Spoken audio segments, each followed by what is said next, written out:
that we had. The house rested on these supports, therefore, and stood for over 100 years in this realm of sacred time and space.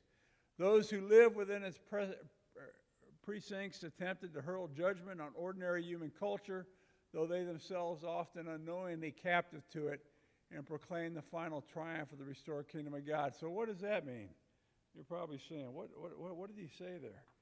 Well, what he's basically pointing out that the start of our fellowship in the 19th century, as far as that aspect of it, okay, and what was the purpose? We're going to restore the New Testament church. Christianity has become corrupted, and so we're trying to get back to that pure beginning way of things. And so we saw that Campbell and others greatly critiqued all that in their publications and so on and so forth, and they had a great following that happened. Well, over time, and things changed, and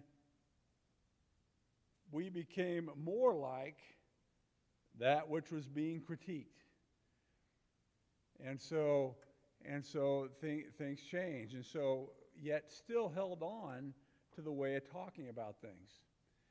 By the 20th century, but the 20th century presented one challenge or another for our apocalypticism and primitivism. In other words, the 20th century started hammering away at that way of looking at things. And we've seen how segregation, modernization, anti-premillennialism, each in its own way, chipped away at that apocalyptic understanding. This world is not our home. You know, we're just passing through, have nothing to do with the world, and so on and so forth, that we've talked about very extensively. That was chipped away. The fourth battle over liberalism in the 60s and 70s witnessed an unprecedented attack on this pillar of primitivism.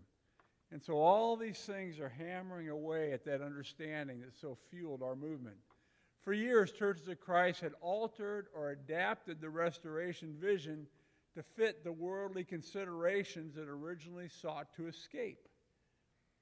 And so what does that mean? That means as we're in this culture, we see things advancing. We see the United States expanding. We see all these inventions that are coming along, making life easier. We see the economy rise, and so on and so, or at least in the north initially.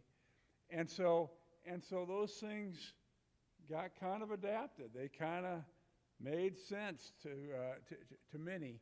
And so these changes, though they were probably kind of unaware of them, or they adapted that understanding.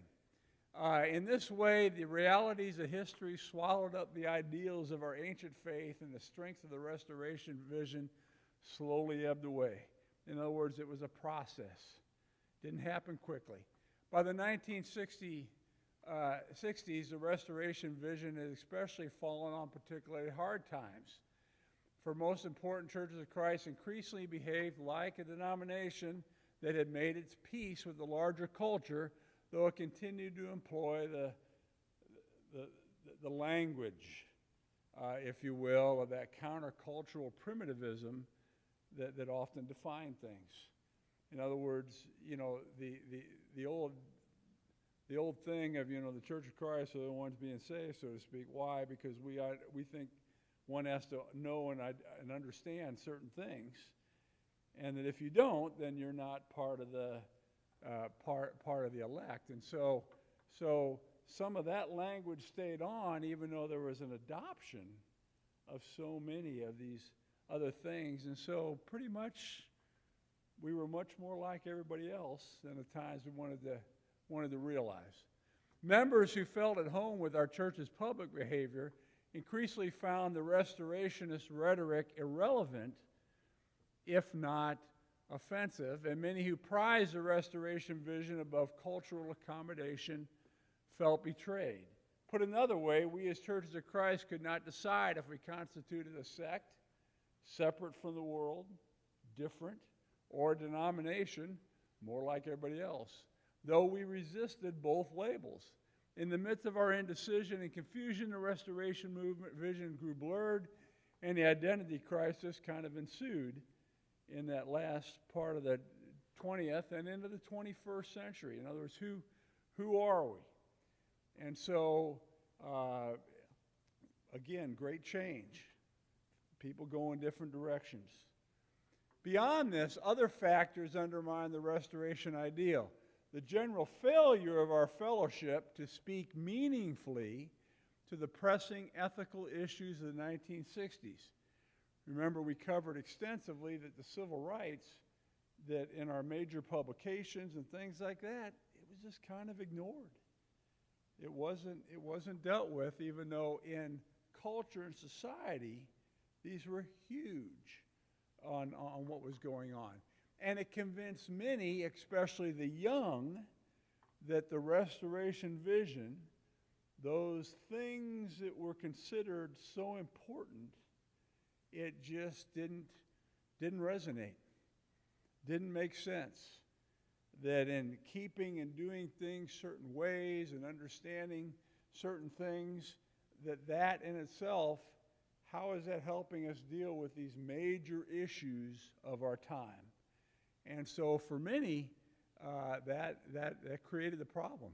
The historic exclusivism of our tradition, illumined especially by 40 years of people like Floyd Wallace and Ira Rice that were holding on to that vision and defending that as the most important thing about who we are, and really getting after those who they disagreed, led many to think the restoration vision was legalistic and productive of mean-spirited decisiveness. And so it was a struggle for many, and people were in different camps. Some held on to that, others rejected that. Finally, the postmodern climate that emerged in the 1960s proved especially corrosive to our Enlightenment foundations. That idea that there's, one way of understanding things, that scientific application and so on that we looked at, it became a challenge. And we're still feeling the effects of those things. We've heard the thing of, well, your truth is your truth, and my truth is my truth. And so much of that relativistic way of looking at things, that's what this is kind of referring to. Yes, Bill. I know we're teaching this class in relationship with the Church of Christ. Generally, yeah. But that same grip took place throughout.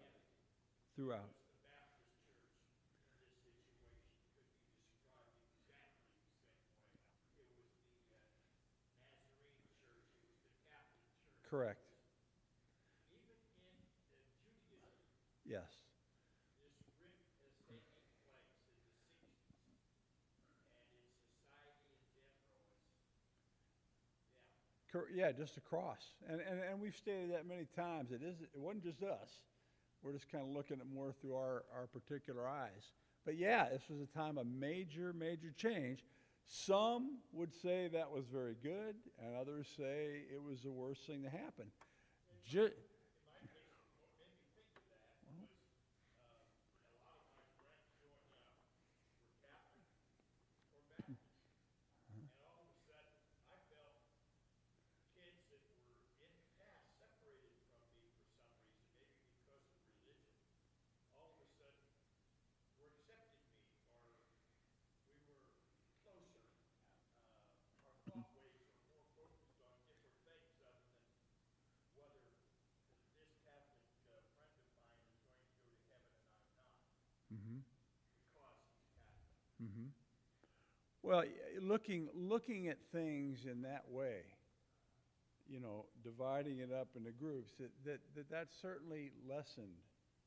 And we're in a period now where that's not what it was certainly back then, where everybody looked at everybody as if you're with them, you're not. So who do you think would have the power to create that kind of a change in the mind and hearts of mankind worldwide almost simultaneously? Satan, or wait, I was thinking of the Holy Spirit. Well, and I was just gonna point that out before you guys did. Is it dependent on how you're looking at it? Yeah. D- I hadn't even thought about Depending, Satan, but that's a good point. depending on the points. What's Satan want to do but separate us from God? The best Sure. way to do that is to get us fighting amongst ourselves. Sure. Yeah. Well, and then Bill's looking at is that maybe some of this was trying to remove some of that division. And so again, depending on how you look at it and how you want to define it, nonetheless, it's a time of great change. And so the challenges to the way of looking at things and understood, you know, we talked about a hermeneutic before it. Command, example, necessary, inference. And for many, that became the sacred cow, if you will. And anybody that looks at anything other than that exclusively is, you know, they just don't really care about the Bible or understanding it correctly and so on. Well, there was others that challenged it, that did believe in the Bible, but said, hey, wait a minute, that isn't the end-all, be-all, if you will. And so, but again, that way of looking at it was challenged. Progressives even called into question the traditional view of our New Testament. In other words, did it contain a blueprint for worship and practice that is to be followed? And how correctly you follow that determines your relationship with God, or is there something else at work here? And so the historic concerns of churches of Christ seemed increasingly irrelevant to the spiritual needs of the new post-60s generation. In other words, that this generation was saying, hey, the things that you felt were so important, we think that there's other things that are important, and not just that. And so we see this change and challenge happening. Highlighting these disjunctions was a widespread perception that churches of Christ, which had experienced rapid growth in the post-World War II era, were now merely holding their own numerically or even declining.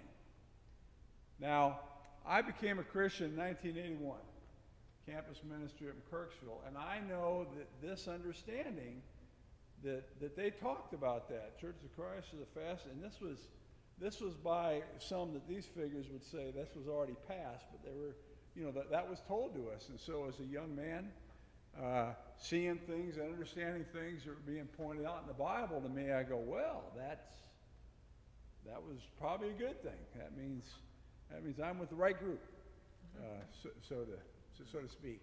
And so, however, the understanding was, following World War II, the Churches of Christ, we were told, was the fastest growing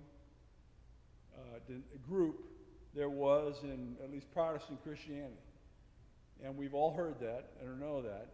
And a lot of reasons were talked about. We're going to talk about this a little more.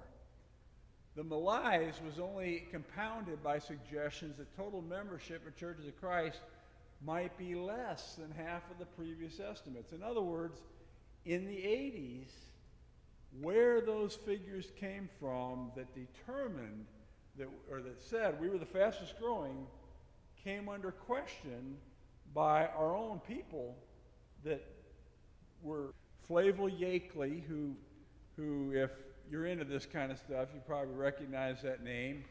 He was a church growth statistician guy and so on and so forth in our fellowship. And so he questioned that in his book, Why Churches Grow. That came out in '86. Bernard Quinn, and then Mac Lynn, who is considered kind of the big honcho in this kind of studies.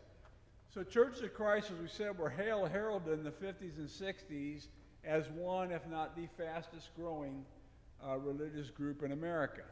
But those figures were highly inflated according to Lynn's research.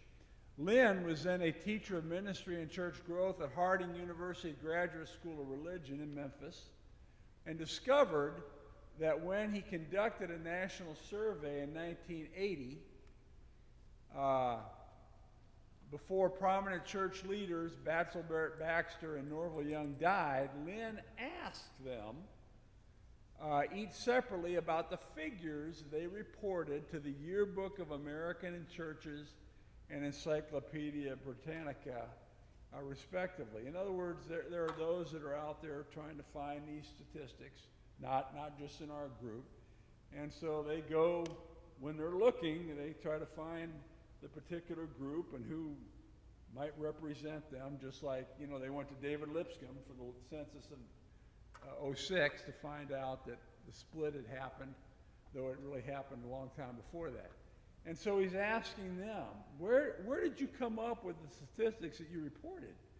And each indicated the figures they reported were estimates based on a common perception that Churches of Christ were growing rapidly, Lynn said. And the figures they submitted simply added a percentage like 10% a year.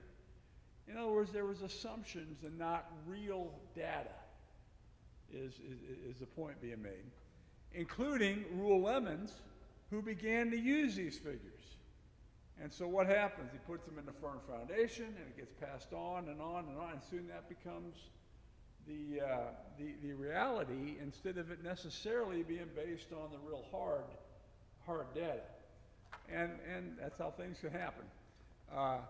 And so Lynn's own research concluded that Churches of Christ experienced a steady upward membership trend in the post-World War II era, but the growth fell far below the ballooned estimates. And so, nonetheless, it's trying to look and to see, the reality of things. Given the religious bill.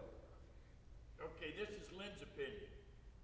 This was, Yeah, that we've got a name to apply to this opinion. Yeah, okay. But whose opinion was the other source? What was the other source that said we were?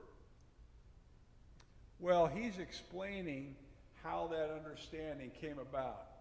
And so in his research, okay, he found out that they were estimating and that they were assuming, and it wasn't necessarily the real hard data.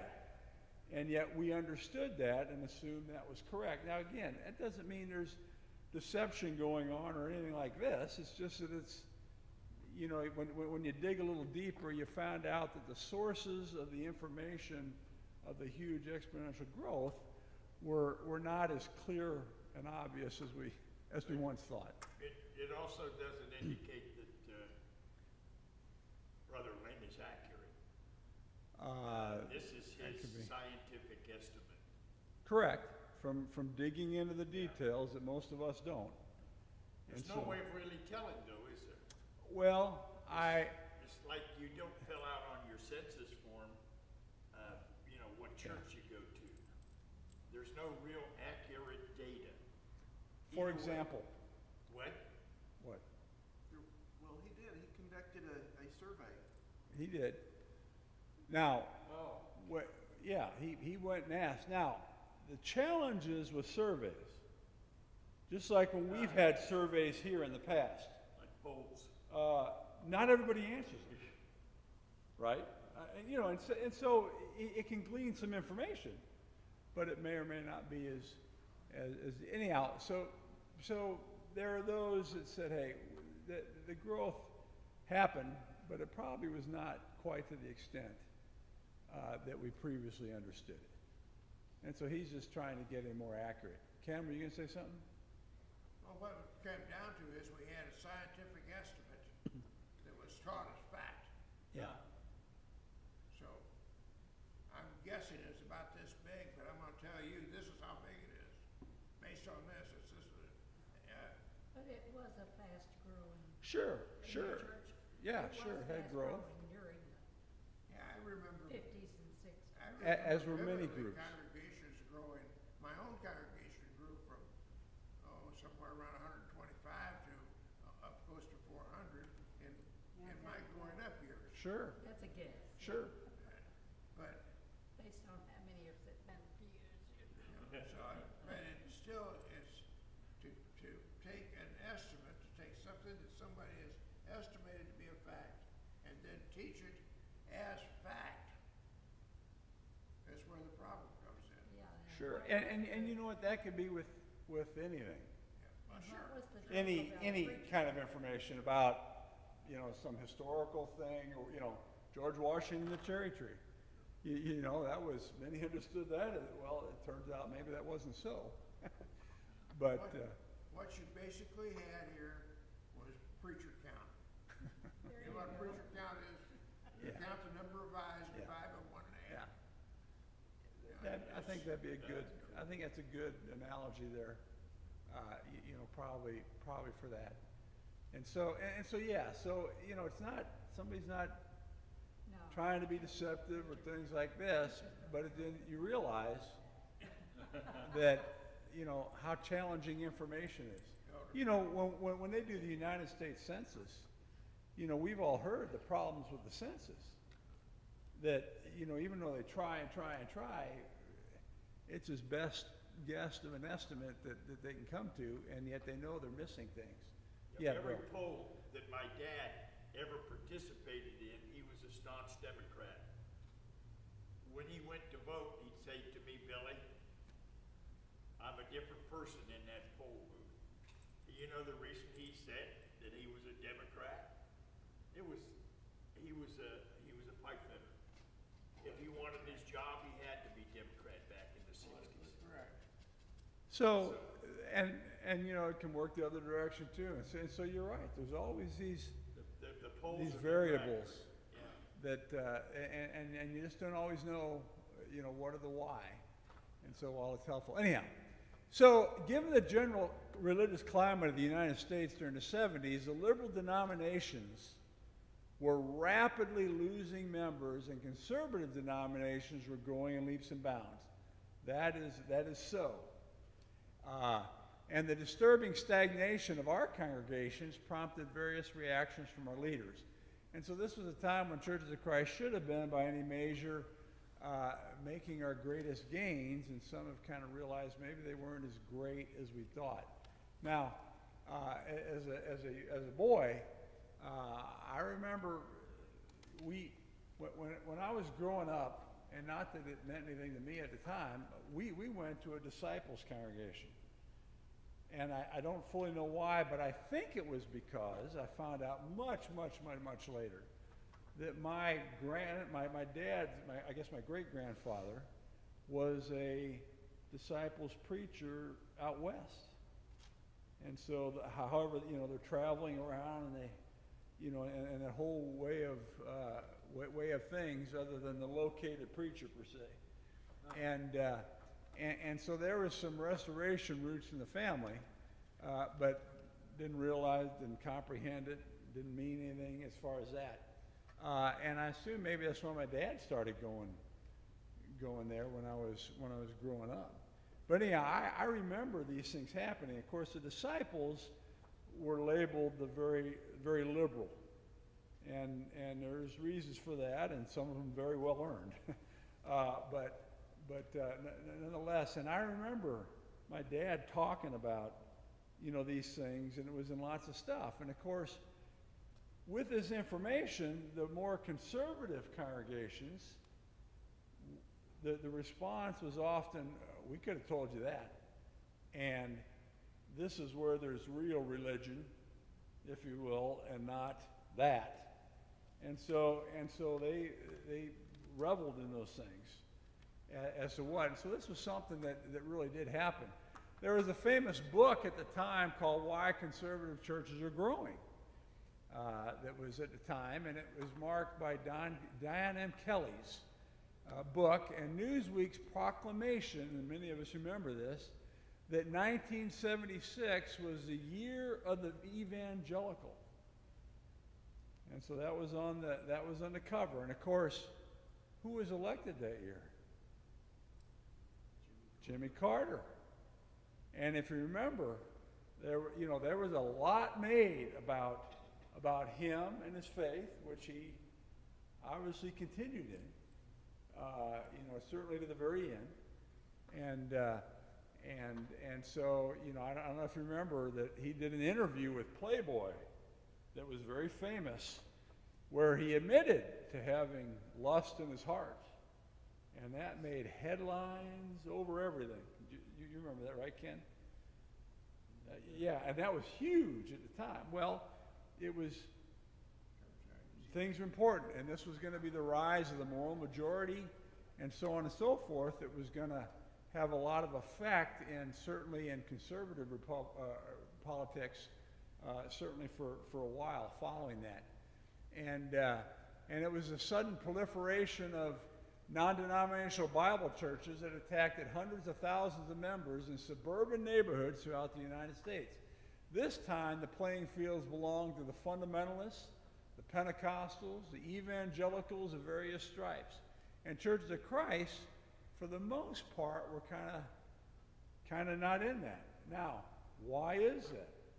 Part of it was, even though we may have agreed with much of what was being said, we still, because of that exclusive part of our history, kind of stayed back from being deeply embedded in these things. Churches of Christ had formulated three major responses challenging times of the last 3 decades of the 20th century, geared toward renewal and revitalization. In other words, all these things going on, what's the response? Although these responses were not the only responses, and they were not mutually exclusive, they do reveal a common approaches to recent challenges that continue to play out into our 21st century. Further, every new challenge and new response was met with resistance from some segments within our fellowship. Always going to be disagreement. And so one of those was the promotional response, as some have labeled it. Many mainline churches of Christ and related institutions located the problem precisely in the separatist dimension of our heritage that for many years had alienated Churches of Christ from the broader culture. In other words, we're the right ones, we're the only ones being saved, and that, however rightly or wrongly, that understanding or label that got pinned on things. And so many felt, you know what, there's a real problem with that, and relating to the others and so on and so forth. And so they kind of sought to address some of that. And accordingly, while still affirming kind of that little bit exclusivistic understanding, they sought to present our heritage in ways that might be relevant to broad cultural concerns shared by many conservative Americans, saving the American family or saving our nation by returning America to God. And so again, we see prominent magazines of the day, and Jerry Falwell is at the top, and Pat Robertson is at the bottom issue there, the Saturday Evening Post. And this understanding was aligned with what has been called the religious right and the rise of the moral majority. In other words, even though we didn't want to get real involved with them, we still most probably thought very similarly to the things that they were, the positions, at least politically, that they were putting out there. In effect, for Churches of Christ, this approach involved a blatantly denominational hook to interest people in a fundamentally exclusivist message. In other words, we were saying the same things that they were, that was being very effective and attracting, because the moral majority was huge, certainly in that period. A case in point was the Herald of Truth. That was a radio and later television broadcast that was very prominent in our fellowship. In 1979, the Herald of Truth launched a new publication called Upreach Magazine. Did anybody hear that or get that? I remember that. Okay, I tried to find some picture to show you of it, and I just couldn't find it, at least in what I was trying to look for. And so, but anyhow, it emerged in the aftermath of the national dissent in the cynicism triggered by the Vietnam War and the Watergate scandal and so on and so forth. If you remember, at the time, you know, certainly after Nixon, Ford, and then when Carter came in, it was kind of a depressing time in the country. Carter described the malaise, if you will, that was in it, and so on and so forth. And so this is a time when this is coming about. In an inaugural issue, it featured the happy words, "Happy Families," emblazoned in large type across the multicolored cover and focused on the problems families face. In other words, things that were important to people, our families. 2 months later, its cover featured a photograph of the U.S. Capitol building over the heading, "The Timeless Standards That Made America Great."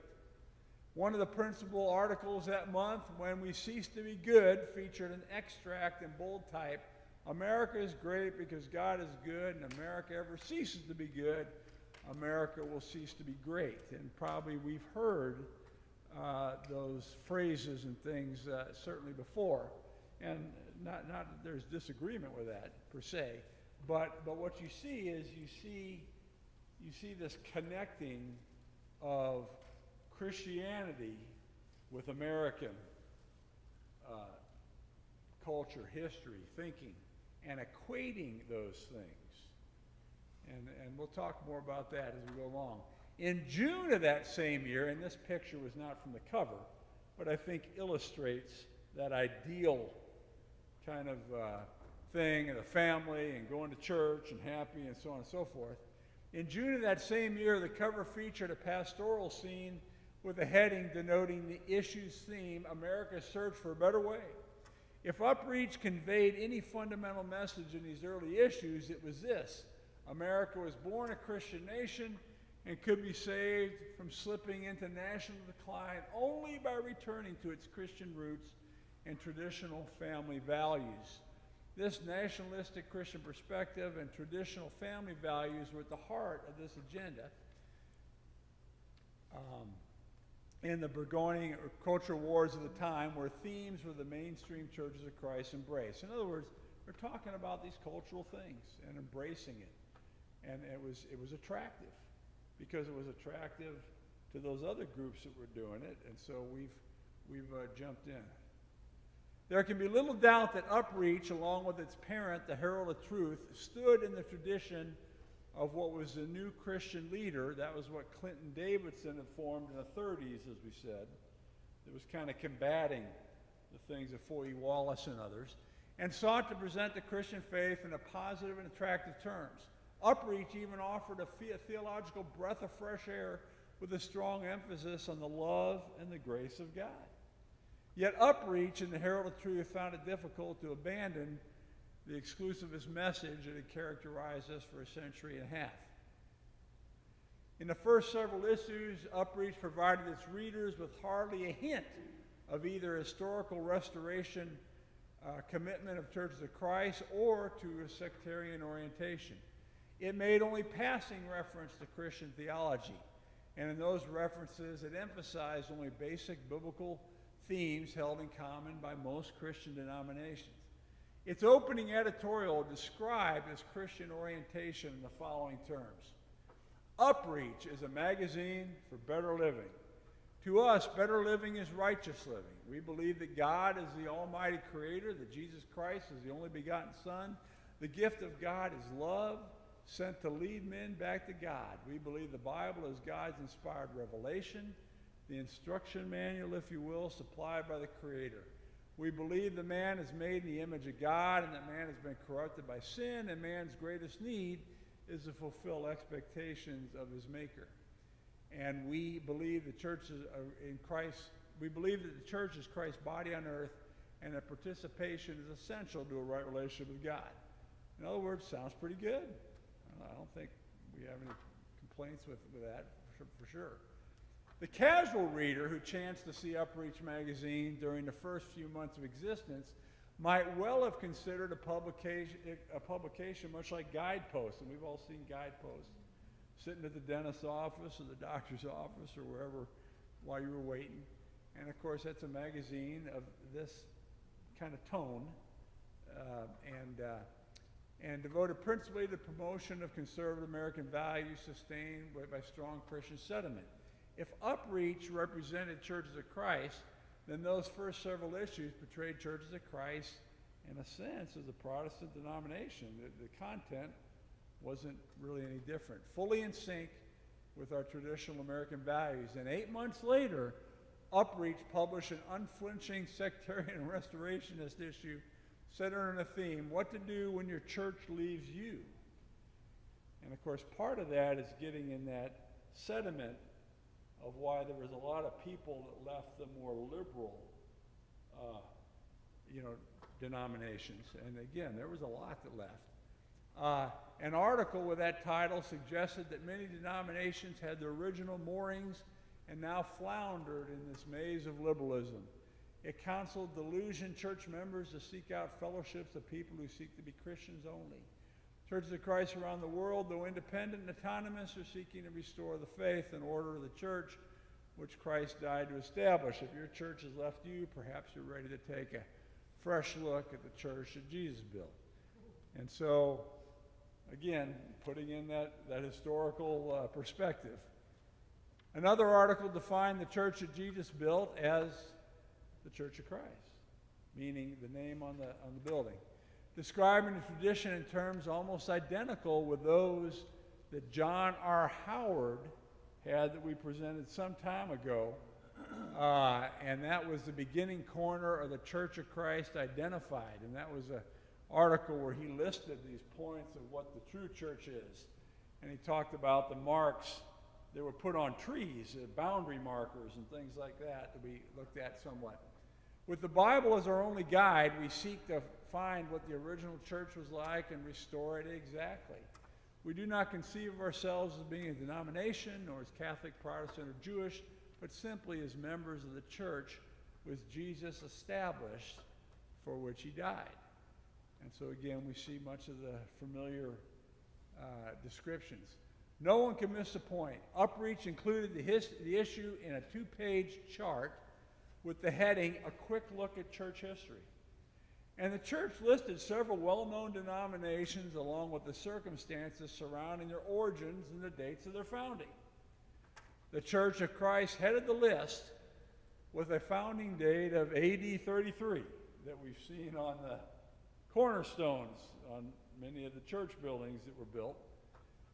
And no mention at all of Alexander Campbell and Thomas Campbell and others that we've looked at extensively. In other words, they kind of left out that part, meaning, hey, we go back all the way to there, but none of these guys do. And so not exactly right on target. On the other hand, they were listing such 19th century man-made denominations as the Latter-day Saints of the Mormons, Seventh-day Adventists, Christian Scientists, Salvation Army, Christian and Missionary Alliance, and Jehovah's Witnesses. Now, this is the same. Did we mention? Did anybody ever read Muscle and a Shovel? That book. That book kind of takes this approach a little bit, as far as kind of leaving out some important things. But anyhow, and so we got to end right now, and so again, this time of great change and looking at things and so on and so forth. And so if you remember, those were kind of tumultuous times, trying to figure it out. But for many of us, a lot of these things were still happening at a distance. It was, we hear about them, we read about them, it's happening over there. And for some, it didn't come to where we were at, or it came in different ways, different degrees, and so on and so forth. So thank you very much, and we will continue on next week.